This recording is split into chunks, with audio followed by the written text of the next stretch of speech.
have it before the end of the month. So anyway, that was awesome today. And by the way, this next week we'll actually have our songs back up on the board behind me. We appreciate Nectar coming over and solving our problem. And I'm happy to report that it was not an easy problem to solve. So we did need some major help in getting it organized, but it's organized now. The lesson today is founded in Romans chapter 12. I'll be using several different versions to begin with, but we'll begin our reading in Romans chapter 12 and verse 9. I'll begin with the King James Version. It says, "Let love be without dissimulation. Abhor that which is evil. Cleave to that which is good. Be kindly affectioned one to another with brotherly love, in honor, preferring one another. Not slothful in business, fervent in spirit, serving the Lord, rejoicing in hope, patient in tribulation, continuing instant in prayer, distributing to the necessity of saints, given to hospitality. Bless them which persecute you, bless and curse not. Rejoice with them that rejoice, and weep with them that weep." Now I'd like to read a portion of that in the New International Version, starting in verse 9. "Love must be sincere. Hate what is evil. Cling to what is good. Be devoted to one another in love. Honor one another above yourselves. Never be lacking in zeal, but keep your spiritual fervor serving the Lord." So in verse 10, it talks about honoring one another. Honoring one another. In our Bible class this morning, we were talking about the time in which the children of Israel decide that it's not enough to have God as your king. We want to be like everybody else, and we want an earthly king so that we can be like the rest of the nations. And so Samuel honored Saul, and then Saul gave way to David, and David gave way to King Solomon. And because of the behavior of King Solomon, because he had everything he needed, and yet he still turned his back on God, God pronounced that Israel would be divided into two kingdoms. And so we had the northern and the southern kingdom. We had Rehoboam and Jeroboam anointed kings over a divided kingdom. And how did they spend their time? They fought. They just argued with one another, and they killed one another. Brother went against brother. And so instead of praising God, they led the children of Israel down the path of wickedness. So there was no honor among themselves. But we are to honor one another. When I think of the term honor, I don't necessarily think of the term that was used in the Greek. The term that was used in the Greek is back in Acts chapter 4. If you'll look with me at verse 34, I'll use the New International Version. It says, "And God's grace was so powerfully at work in them all, that there were no needy persons among them. For from time to time, those who owned land or houses sold them, brought the money from the sales, and put it at the apostles' feet, and it was distributed to anyone who had need." Do you think when you read Romans 12:10 of the word sales for honor, I sure don't. And then also in chapter 5 and verse 2, with Ananias and Sapphira, I'll begin reading using the New International Version. It says, "Now a man named Ananias, together with his wife Sapphira, sold a piece of property. With his wife's full knowledge, he kept back part of the money for himself, but brought the rest and put it at the apostles' feet." Let me give you the King James rendition of that. "But a certain man named Ananias with Sapphira his wife sold a possession and kept back part of the price, his wife also being privy to it, and brought a certain part and laid it at the apostles' feet." Now the New International Version calls it money. The King James Version calls it price. And both of them are alluding to the idea of what it means to honor. Honoring is to prize something highly. And so in Acts chapter 4, the example of what happens to people when they give themselves to God is that things quit mattering. People matter. And so an example of what happens when God is involved in people's lives is that you're not so worried about your possessions as you are the status of a brother or sister in Christ. And so they sold, as there was need, possessions, land in Acts chapter 4, but there were other things that were sold. And it was given to those who didn't have anything. There doesn't seem to be any lecture that was attached to it or contract that was given to it. They simply gave to people, to members who were in need, because of the value placed on each individual soul of that local church. When you prize something, you spend time on whatever it is. You learn everything you can about it so that you can do the very best. This week we were talking about negotiating, what a negotiation is. And part of the plan in being a negotiator, no matter whether it's in your private life or in business or whatever, is knowing your adversary. You need to know what causes that person to do certain things. You need to know the goals. You need to know the desires of that person. So when you actually get into a formal negotiations, that you can remember what that person actually is driving towards or wants. And then once that happens, even if you can't come to an agreement, for example, if you're selling something and the person does not want to pay the price, although you may not have an agreement in that particular setting, it may lead to something more positive in the future. A good salesman, I remember having calls from some over the years where we would not buy something because they wouldn't budge on the price. And later on, that salesman would come back and say, well, the company has offered an additional incentive, and so I thought I'd give you a call because it's closer to the price that you wanted. That's good negotiating.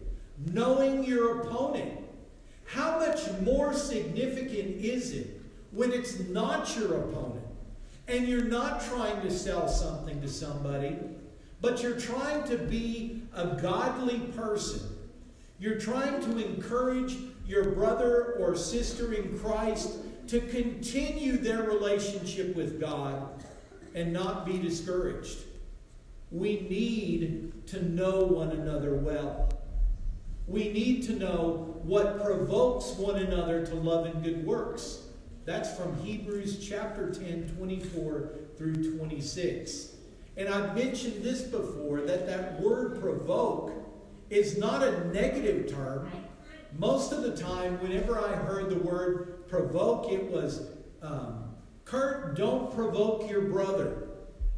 And what my mom was saying, that whatever I was doing was getting my older or younger brother angry. And I will admit in front of you that that was probably a pretty good call by my mom, because I was probably trying to get my brothers mad. There's just something about that when you're their age and they've done things to you and you just want to pay them back. But we need to be able to provoke one another. And Hebrews 10 tells us that it requires considering one another. We need to consider what stimulates one another, what hinders one another, so that we can reach out to one another and be an encouragement to one another. Yesterday we went fishing, and I didn't do any fishing, but I took lots of pictures for the bulletin. But I was noticing everybody had a fishing rod and everybody had a line. Everybody put a hook on there, and most everybody that wanted to catch trout used a piece of corn. And everybody cast into the water, and everybody had expectations of catching something. But at least when I was there, only one person caught all the fish. I don't know what's up with that, Sierra, but then I got to thinking about it. Why was Sierra catching things and I wasn't? And it reminded me of when I was much younger. I was about 10 years old, and I went with my dad. He was filling in a little town called Zapata down in the valley. And there were some kids my age, and we went to a creek, and we went fishing. And once again, we all had a rod. Well, actually it was a pole with a string and a hook on it. And we all baited the same way. And the kids who lived there in Zapata were next to me, and they just kept pulling out the perch. And I just sat there, and they didn't bother my bait at all. And finally I looked up at one of the other kids and I said, could I possibly fish where you're fishing? And so I went over there. It was just a little ways down the bank, and put my bait in the water. Nothing happened.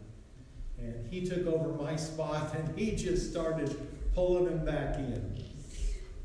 I don't know what it was that he was doing differently, but there was something different that he was doing.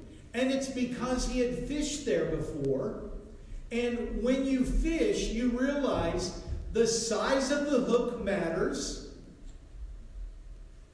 The placement of the weight matters. How much weight you use. The positioning of the bobber so that you can go deeper or more shallow matters. And at least with one person, she had the right bait, she had the right hook, she had the right depth, and I guess the right everything, because she just kept pulling them in. But my point to all this is that when you know something really well, good things happen. When you expect to do things on accident, it's always a hit and miss situation. I think DJ said yesterday, well, we might have some good fishing today because we have a lot of people here who have never fished before. Well, beginner's luck didn't work yesterday. But what did work was consideration of the type of fish. You don't fish the same way for a perch as you do a trout or a catfish. It's all different. And so you have to have in consideration what your goal is and who's involved in that. To make a spiritual application of this, which where I ended up at the end of the day when I was thinking about all this is it's so important to know one another. It's so important to spend our time on one another, because the time that you spend on one another can make a difference between being an encouragement to somebody and missing an opportunity to be an encouragement. Remember Hebrews 10, to consider one another to love and good works. We need to provoke one another to love and good works and be the type of person who makes it our goal of being an encouraging person. I want to share two passages because I thought, I've been here for about 2.5 years. And there are some people I don't know at all. And that's not anybody's fault but my own. And then I think, well, that's a mutual thing. We don't know a lot of things about each other. But as time goes on and as opportunities avail themselves, we'll be around each other more. And we'll know things about each other that will be an encouragement to one another. So I want to say this. I don't know who's responsible for it, but whoever it is a major encouragement to me every cold Sunday morning. Because every cold Sunday morning, I get up and I come over to the building and I turn the thermostat up to 68 degrees. And then I go upstairs and I turn on the heat so that the kids have heat. But the thing I'm referring to, I see going up the stairs and I see going down the stairs. Somebody created Goliath. And it's on the stairs going up and coming down. I don't know who did that, but whoever did it, maybe by accident, probably by accident, gave me the most encouraging story of my life. There is no story in the Bible that I prefer over David and Goliath. And so every time I go up the stairs and see that giant, my mind reels to the information God provides on faith through David. How a very young man could stand up against a lion and other animals and would not allow Goliath to make fun of the people of God nor God himself. And so I see that giant, and I guess y'all converted the size because I think it's the exact size of the Goliath. And when I go by it, I feel very small, which is a good thing because it helps me remember how David must have been such a man of faith that he never doubted that he would defeat this Philistine. And of course he does. And so on accident, somebody or some bodies in this local church have built me up. And build me up every Sunday morning when it's cold. Twice, because I see it going up and I see it coming down. But the lesson this morning is this. Is that we need to put a price on each other's head. And that price needs to be way up there. It needs to be in the millions because there is nothing that you can exchange for your soul. Jesus made that point. What would you exchange for your life? There is nothing on this earth worth a human soul. And so when you consider one another, to provoke one another to love and good works, when you place a price on each other's soul, and you take the time and effort to get to know one another, and you use your phone, and you use your car, and you use other things to encourage one another, you're doing God's will. You're doing what Romans chapter 12 and verse 10 says when we talk about honoring one another. If you need anything this morning, we're here. We want to get to know you, and we want to be an encouragement to you. If we can help you in any way this morning, please come as we sing the song of encouragement.